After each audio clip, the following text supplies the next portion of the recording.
Good morning students. BA third year की आज की क्लास में हमारा टॉपिक है ब्रिटिश सत्ता का विस्तार एवं संगठन।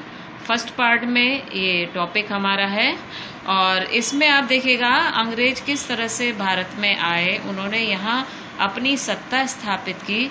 इससे पूर्व में यानी अपनी सत्ता स्थापित करने से पूर्व उन्हें कितना संघर्ष करना पड़ा या उन्हें आसानी से ये सारी सुविधाएं प्राप्त हो गईं, इस पर आज हम चर्चा करेंगे। देखिए, प्रसिद्ध इतिहासकार हैं डी बसु। प्रसिद्ध इतिहासकार हैं डी बसु। उन्होंने कहा है कि ब्रिटिश सत्ता की स्थापना कोई आश्चर्यजनक घटना नहीं थी, क्योंकि कोई भी ईसाई राष्ट्र इस देश पर विजय प्राप्त करने के उद्देश्य से नहीं आया था। अब देखिए, यदि उनकी इस कोटेशन को देखें तो हम इन पॉइंट्स के आधार पर उनकी इस कोटेशंस को सही सिद्ध कर सकते हैं और वो सही सिद्ध होती भी है। हम सभी जानते हैं 1600 ईस्वी में ब्रिटेन के कुछ व्यापारियों ने मिलकर पूर्वी देशों के साथ व्यापार करने के लिए ईस्ट इंडिया कंपनी स्थापित की थी। अब देखिए, ये जो कंपनी थी ईस्ट इंडिया कंपनी व्यापारिक कंपनी थी, तो स्वाभाविक है कि व्यापारिक कंपनी का राजनीतिक मुद्दों से कोई लेन देन नहीं होता है, यानी कि राजनीति के क्षेत्र में उनका कोई हस्तक्षेप हम उचित नहीं मानते हैं और व्यापारी सिर्फ अपने व्यापारिक लाभ के उद्देश्य से विभिन्न देशों में व्यापार करते हैं और संभवतः यही स्थिति ईस्ट इंडिया कंपनी की भी थी। पूर्व में भी यदि हम देखें तो विभिन्न ऐसी कंपनियां भारत में आई, डच, पुर्तगाली, फ्रांसीसी, ये सारे जो यूरोपीय थे ये व्यापार के उद्देश्य से आए थे, लेकिन कहीं ना कहीं हमारी राजनीतिक दुर्बलताओं का लाभ उठा करके इन्होंने अपनी सत्ता यहाँ स्थापित कर ली थी। अब देखिए, अंग्रेजों की जहाँ तक हम ईस्ट इंडिया कंपनी की बात करें तो सर्वप्रथम सूरत में अंग्रेजों ने अपनी व्यापारिक कोठी स्थापित की थी या व्यापारिक बस्ती स्थापित की थी और इस सूरत को ही केंद्र बनाकर अंग्रेजों ने व्यापार आरंभ किया था। किंतु उसे प्रादेशिक लाभ यदि देखें, प्रादेशिक लाभ इन द सेंस कि कब से उसे यहाँ पर प्रदेश या भूभाग प्राप्त हुए थे, तो सर्वप्रथम आप देखिएगा दक्षिण भारत में 1639 ईस्वी में 1639 एडी में वांडीवाश के हिंदू राजा ने कंपनी को वर्तमान मद्रास नगर, जिसे हम चेन्नई बोलते हैं, मद्रास नगर प्रदान किया था और यहीं पर फिर कंपनी के द्वारा प्रसिद्ध सेंट जॉर्ज नामक एक प्रसिद्ध किले का निर्माण करवाया गया था। अब स्वाभाविक है, आप देखिएगा किलेबंदी जो की जाती है, किलों का निर्माण किया जाता है या किलों की मरम्मत कराने का कार्य है, उसे हम सैनिक दृष्टि से मानते हैं कि ये कार्य जो है किलाबंदी करना या किलों का निर्माण करना, वो अपने सैनिक उद्देश्यों की प्राप्ति के लिए होता है। तो कहीं ना कहीं इस ईस्ट इंडिया कंपनी जो कि व्यापारिक उद्देश्य से आई थी, उसके मन में यहाँ की राजनीतिक व्यवस्थाओं को देखते हुए कहीं ना कहीं राजनीतिक हस्तक्षेप और राजनीतिक एकाधिकार प्राप्त करना, राजनीतिक अधिकार बनाने की महत्वाकांक्षा भी जागृत होने लगी थी और संभवतः इसी कारण ये सेंट जॉर्ज किले का निर्माण भी किया गया था ताकि अपनी स्थिति को और अधिक सुदृढ़ बनाया जा सके।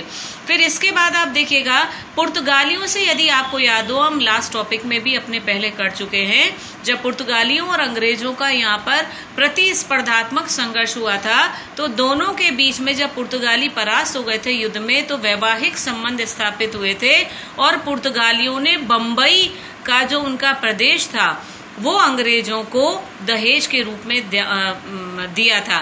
तो अब आप देखिएगा मद्रास और उसके बाद बंबई, दो महत्वपूर्ण प्रदेश जो थे वो अब अंग्रेजों के आधिपत्य में आ चुके थे।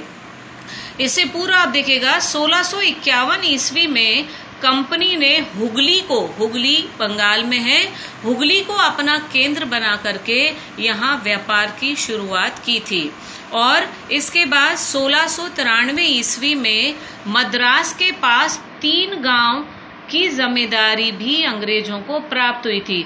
तो यदि हम देखें, कहाँ सिर्फ एक ही व्यापारिक कंपनी थी, लेकिन धीरे धीरे उसे मद्रास, फिर उसके बाद उसको मुंबई, फिर उसके बाद हम देखें मद्रास के पास के भी 3 गांव यानी उसके प्रदेशों में दिन प्रतिदिन बढ़ोतरी हो रही थी। इन 3 गांवों की जमींदारी उसको प्राप्त हो गई।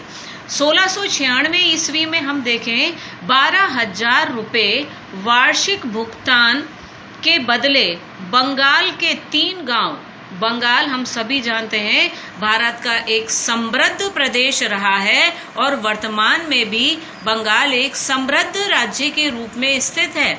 और वहीं आप देखिएगा इसी समृद्ध प्रदेश के 3 महत्वपूर्ण गांव सुतनती, गोविंदपुर और कलकत्ता की जिम्मेदारी उसे प्राप्त हुई, जहां एक और मद्रास की, फिर उसके बाद बंगाल के 3 गांवों की जिम्मेदारी प्राप्त हुई। तो इससे यदि हम देखें तो स्पष्ट होता है धीरे धीरे अंग्रेजों का जो जमींदारी क्षेत्र है उसमें भी वृद्धि हो रही थी। फिर आप देखिए द्वितीय कर्नाटक युद्ध के बाद तंजौर के राजा से देवी कोटाई और उसके निकट का 30,000 रुपये वार्षिक आय का भूभाग भी उसे प्राप्त हुआ। कर्नाटक का महत्वपूर्ण युद्ध हुआ था और उस युद्ध के पश्चात अंग्रेजों की जो महत्ता थी उसमें वृद्धि हो गई थी। अंग्रेजों के हौसले बुलंद हो गए थे और उनकी महत्वाकांक्षाओं में वृद्धि होने लगी थी। तो इस तरह से आप देखिएगा धीरे धीरे करके अंग्रेज व्यापार के साथ साथ यहाँ के एक बड़े भूभाग पर भी अपना अधिकार करते जा रहे थे। और इसमें सबसे महत्वपूर्ण बात आप देखिएगा ना तो मद्रास की प्राप्ति में, ना मुंबई की प्राप्ति में, ना बंगाल के 3 गांवों की जिम्मेदारी, ना मद्रास के 3 गांवों की जिम्मेदारी और ना ही तंजौर के राजा के द्वारा जो भूभाग उससे प्रदान किया गया उसमें अंग्रेजों को किसी युद्ध, संघर्ष या लड़ाई का सहारा लेना पड़ा। बड़ी आसानी से एक बहुत बड़ा भूभाग उसे जमींदारी के रूप में प्राप्त हो गया। इस तरह से अंग्रेजों की जो शक्ति थी उसमें वृद्धि हुई। अब यहाँ पर हम आते हैं, बंगाल देखेगा सबसे पहली ऐसी स्टेट थी जहाँ पर अंग्रेजों ने राजनीतिक हस्तक्षेप किया था और यहाँ से उनकी राजनीतिक महत्वाकांक्षाओं में वृद्धि हुई थी। और यहीं से हम कह सकते हैं अंग्रेजों ने सर्वप्रथम अपना राजनीतिक वर्चस्व स्थापित करने का प्रयास किया था। और जैसा कि शायद आप लोग जानते भी होंगे 1911 तक हमारे देश की जो राजधानी थी वो कलकत्ता ही थी, जिसे अब हम कोलकाता कहते हैं। और 1911 में फिर ये दिल्ली स्थानांतरित की गई थी। तो अब आप देखिएगा बंगाल में की क्या स्थिति थी, यहाँ पर ईस्ट इंडिया कंपनी का क्या महत्व था। तो सर्वप्रथम तो हम ये समझे औरंगजेब के शासनकाल में बंगाल, बिहार और उड़ीसा मुगल साम्राज्य के 3 पृथक सूबे थे।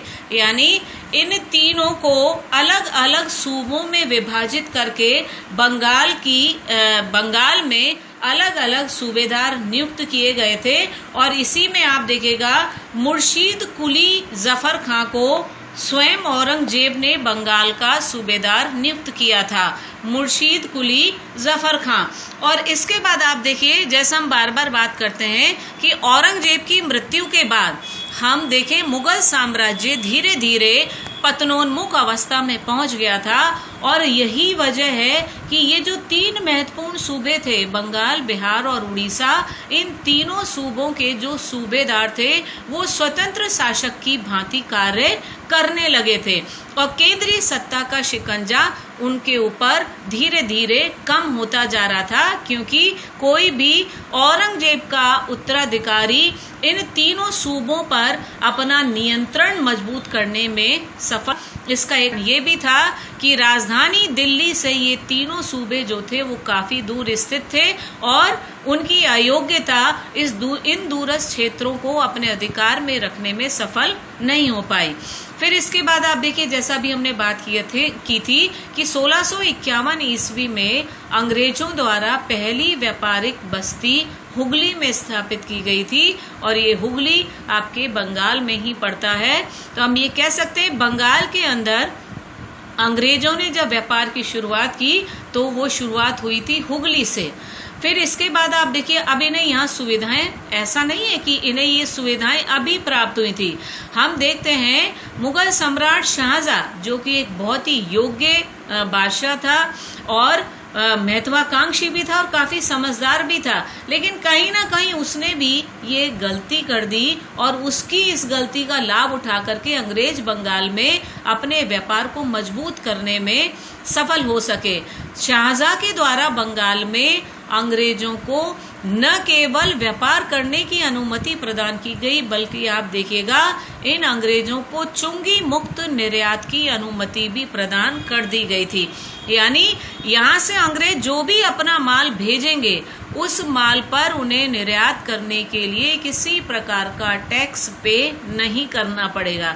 हम सभी जानते हैं राज्य की आय के लिए आयात निर्यात कर जो हैं वो महत्वपूर्ण भूमिका निभाते हैं, लेकिन यहाँ पर बंगाल स्टेट की एक आय का बहुत बड़ा स्रोत निर्यात कर जो था उससे मुक्त कर दिया था अंग्रेजों को, जिससे अंग्रेजों को लाभ हुआ, लेकिन बंगाल के नवाब को आर्थिक हानि उठानी पड़ी।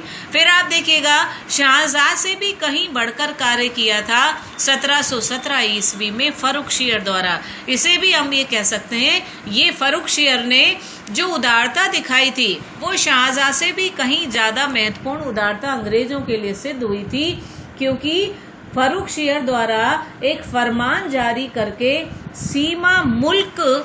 सीमा शुल्क मुक्त व्यापार करने की अनुमति अंग्रेजों को प्रदान कर दी गई थी।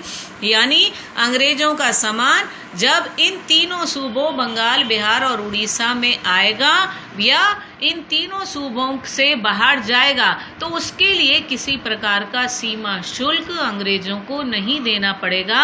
हम सभी इस बात को भली भांति जानते हैं, जब कोई भी व्यापारी अपने माल को एक राज्य की सीमा से दूसरे राज्य में ले जाता है और दूसरे राज्य से अपने राज्य में लेकर के आता है तो उसे सीमा शुल्क अदा करना पड़ता है।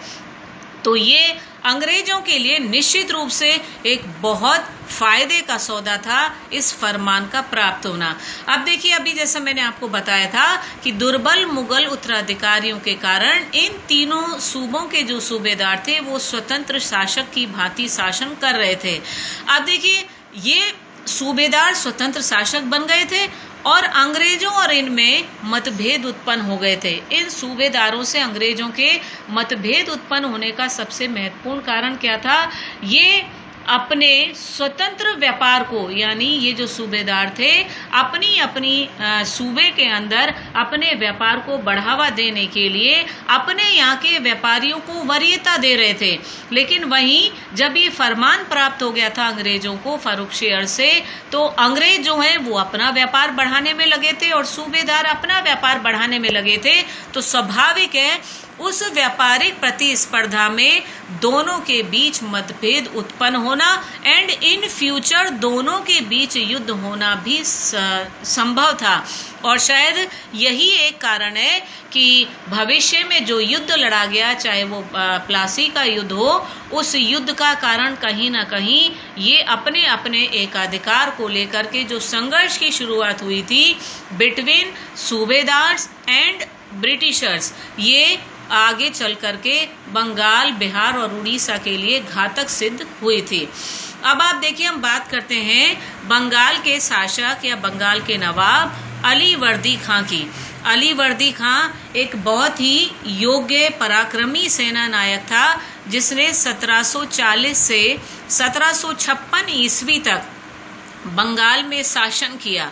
अब देखिए आप, निसंदेह अलीवर्दी खां जो था एक योग्य पराक्रमी सेना नायक और एक सफल नवाब हम इसे कह सकते हैं था। लेकिन इसके बाद देखिए, हम मराठों की बात कर चुके हैं बार बार।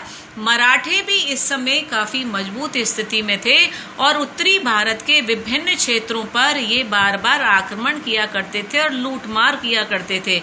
अब मराठों की जो स्थिति वो हम देखें, मराठे इतने सक्षम हो चुके थे कि वह दूरस्थ स्थित बंगाल पर भी निरंतर धावे मार रहे थे। अब अलीवर्दी खां जो था वो मराठों के निरंतर इस आक्रमण से इतना परेशान हो चुका था कि अंततः उसने 1751 ईस्वी में मराठों से समझौता कर लिया और इस समझौते के तहत उसे उड़ीसा का अधिकांश भाग मराठों को देना पड़ा था। फिर आप देखिए, जब अलीवर्दी खां नवाब बना था तो उस समय हिंदू व्यापारी बंगाल के अंदर व्यापार पर यदि हम देखें तो हिंदू व्यापारियों का एक अधिकार था। तो इन हिंदू व्यापारियों ने अली वर्दी खां को नवाब बनने में महत्वपूर्ण सहायता प्रदान की थी। तो जब अली वर्दी खां नवाब बना तो उसने इन हिंदुओं को, जिन्होंने उसे सहयोग प्रदान किया था, उन्हें महत्वपूर्ण पदों पर नियुक्त किया। इसमें आप देखिएगा प्रमुख रूप से राय दुर्लभ, जगत सेठ बंधु, मेहताब राय और राजा राम नारायण, राजा माणिक चंद्र आदि महत्वपूर्ण हिंदू व्यापारी थे, जिन्हें अली वर्दी खां के द्वारा महत्वपूर्ण प्रशासनिक पदों पर नियुक्त किया गया था। लेकिन बंगाल का अधिकांश व्यापार जो है वो इन हिंदू व्यापारियों के द्वारा ही होता था। अब जब यूरोपियों के संपर्क में ये हिंदू व्यापारी आए तो आप देखिएगा नई नई इन्होंने टेक्निक सीखी थी व्यापार के क्षेत्र में भी, और इनसे अधिक संपर्क बढ़ा करके भारतीय हिंदू व्यापारियों को काफ़ी लाभ हुआ था, उनके व्यापार में वृद्धि हुई थी और अब वे और अधिक समृद्ध बन चुके थे। तो पहली बात आप देखिएगा, इन जो ये हिंदू व्यापारी थे बंगाल की राजनीति में इन्होंने बहुत महत्वपूर्ण रोल अदा किया था। वो किस रूप में? आप देखिए, आर्थिक दृष्टि से ये सक्षम थे, अली वर्दी खां को नवाब बनाने में इन्होंने महत्वपूर्ण भूमिका निभाई थी, और अब धन के साथ साथ इनके पास राजनीतिक शक्ति भी आ गई थी, क्योंकि इन्हें महत्वपूर्ण राजनीतिक पद या प्रशासनिक पद प्राप्त हो चुके थे। तो इसलिए अब इनकी शक्ति में भी वृद्धि हो गई थी, और बाद में आप देखिए अंग्रेजों के साथ इनके मैत्रीपूर्ण संबंध भी हो गए थे, और राजनीतिक फेरबदल में इन्होंने भी महत्वपूर्ण रोल अदा किया था।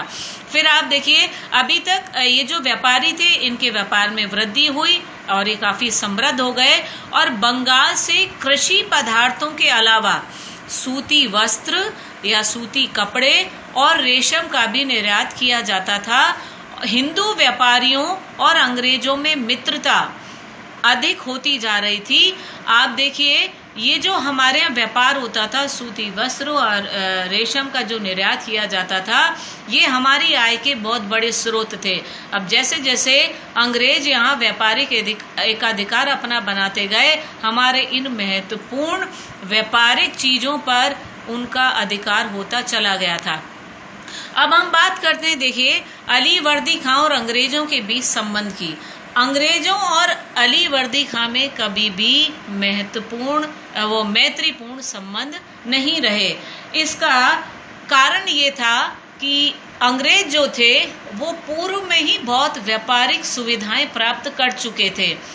अब जब अंग्रेजों को व्यापारिक सुविधाएं प्राप्त हो गई थी तो स्वाभाविक है कि व्यापार पर भारतीयों की तुलना में अंग्रेज अधिक मुनाफा कमा रहे थे। सबसे बड़ी बात क्या थी? व्यापार बढ़ना इतना घातक नहीं था, लेकिन 1717 के शाही फरमान के द्वारा उन्हें जो चुंगी मुक्त या सीमा शुल्क व्यापार की अनुमति दी गई थी, उससे राजकोष पर विशेष प्रभाव पड़ा था, क्योंकि वो राजकोष की वृद्धि का या उसकी आय का स्रोत था।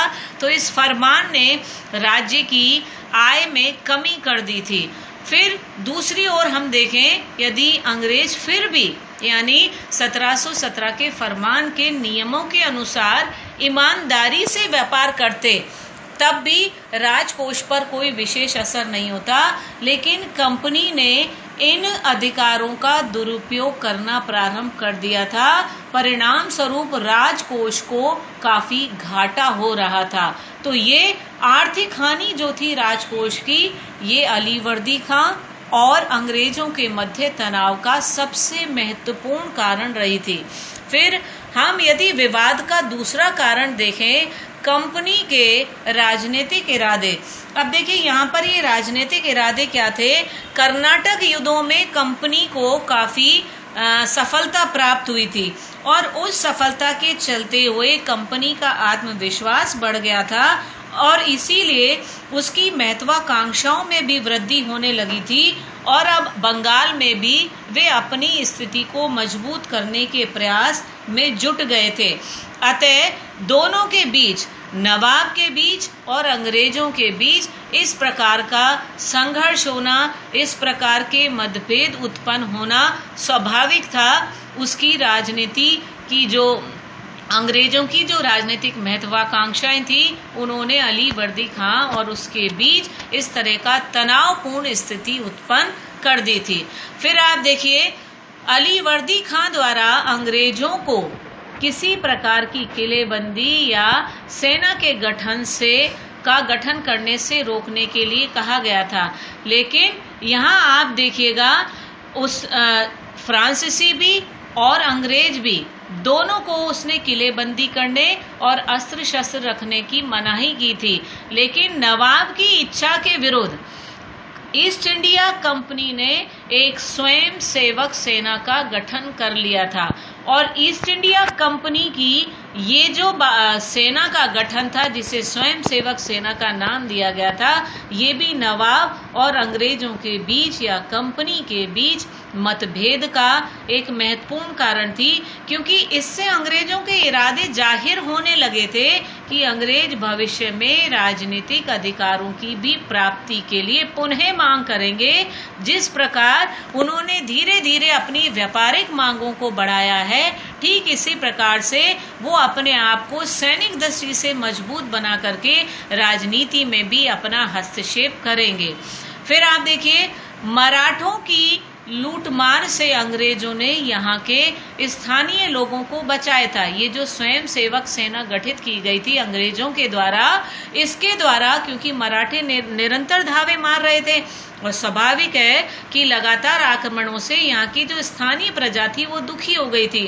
अब अंग्रेजों ने यहाँ दोहरा लाभ उठाया था, क्योंकि हम सभी जानते हैं बहुसंख्यक जनता जो थी वो हिंदू थी, नवाब मुसलमान था, तो अंग्रेजों ने धर्म विरोधी बता करके भी यहाँ से जो स्थानीय लोग थे उनकी सहानुभूति प्राप्त करने का प्रयास किया था। तो मराठों की लूटमार से उन्हें बचाकर यहाँ के स्थानीय लोगों की सहानुभूति भी अंग्रेजों ने प्राप्त करके एक महत्वपूर्ण उपलब्धि हासिल कर ली थी।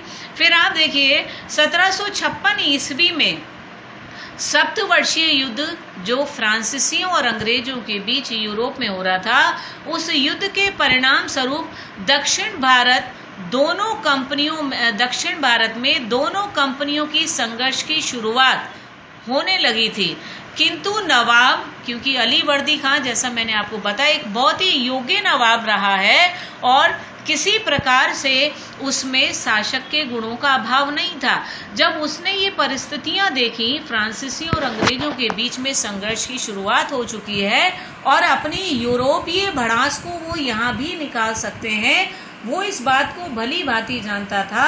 यदि दोनों के बीच यहाँ संघर्ष हुआ तो उसके राज्य में अव्यवस्था फैल जाएगी, और इसी बात को ध्यान में रखते हुए उसने फ्रांसीसियों पर भी और अंग्रेजों पर भी कठोर निगरानी रखना प्रारंभ कर दिया, ताकि उनके बीच संघर्ष को रोका जा सके। और काफ़ी हद तक उसने इस पर अपनी विजय भी हासिल की। और फिर आप देखिएगा, यूरोप में भी सप्तवर्षीय युद्ध समाप्त हो गया और यहाँ पर भी जो उन दोनों में फ्रांसीसी और अंग्रेजों के बीच प्रतिस्पर्धा थी उसमें भी काफ़ी कमी आ गई थी। इस प्रकार से ये जो दोनों यूरोपीय शक्तियाँ थी, उन यूरोपीय शक्तियों के संघर्ष को रोकने का प्रयास भी अली वर्दी खां के द्वारा किया गया था। तो ये छोटे रूप में आपको इन पॉइंट्स के माध्यम से मैंने क्लियर करने का प्रयास किया है। उम्मीद है आप लोगों को अच्छे से समझ आएगा, और बाकी कोई दिक्कत हो तो आप मुझे कांटेक्ट कर सकते हैं। Thank you so much. Have a nice day to all of you.